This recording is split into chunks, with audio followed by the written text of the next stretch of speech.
ওয়া, এই শব্দটা দেখেন, এই শব্দটা দেখেন একই। ওয়া উলাইকা, আবার ওয়া উলাইকা, তারপরে হু, হা পেশ হু, মিম লাম পেশ মুল, হুমুল, হুমুল, ওয়া উলাইকা হুমুল, হুমুল, মিম ফা পেশ মুফ, লাম জের লি, মুফলি, মুফলি, তাড়াতাড়ি, হা পেশ হু, হাওয়া পেশ হু, এক আলিফ। এখন লক্ষ্য করেন এখানে একটা দম ফেলার জায়গা আছে, এখানে আমরা দমটা ছেড়ে দেব।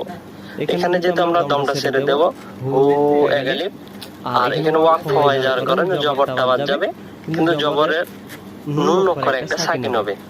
হু মিলবে নুনের সাথে।